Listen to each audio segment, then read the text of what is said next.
EMMANUEL AMUNEKE. The crunch time of the Tunisia 1994 Africa Cup of Nations was exceedingly dramatic. The other three opponents in the semi-finals looked very formidable. The Super Eagles appeared to be spent as Ivory Coast dragged into penalty shootout and 2-2 at regulation time. Thankfully, they won 4-2. In the other semi-final, Zambia thrashed Mali 4-0 to set up a final with Nigeria.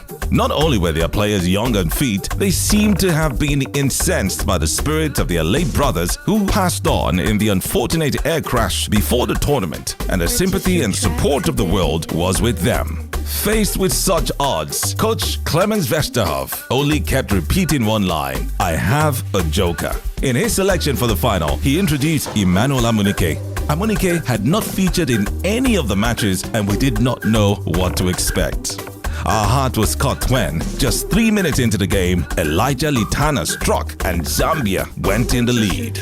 It seemed that our fears had come upon us, but just 2 minutes later, EMMANUEL AMUNEKE equalized for Nigeria. He struck again in the 47th minute to put the Super Eagles at a 2-1 lead, which they eventually sustained to win Nigeria's second Nations Cup trophy. It was then we understood who was not just Westerhoff's, but Nigeria's joker, the invincible and flashing EMMANUEL AMUNEKE. The Confederation of African Football (CAF) was left with no choice than to award him the 1994 Africa Footballer of the Year.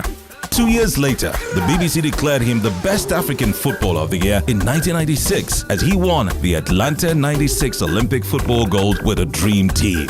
Born in 1970 in Eziobodo, Imo State, AMUNEKE played for Julius Berger FC of Lagos, Zamalek of Egypt, where he won the Premier League, the Africa Cup of Champions and the CAF Super Cup titles, and for Barcelona of Spain, where he won the Copa del Rey, among other titles.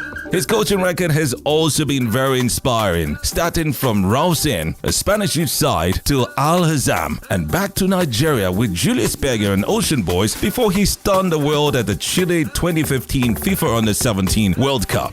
Not only that his Golden Eagles won the World Cup, his team produced the best player in Kelechi Nwakali and the top scorer in Victor Osimhen, who today has become an arrow of the Super Eagles.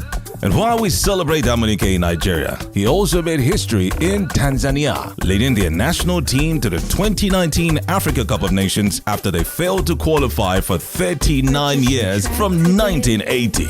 He has been assistant coach of the Super Eagles and serves today as coach of his homeland Heartland FC of Owerri.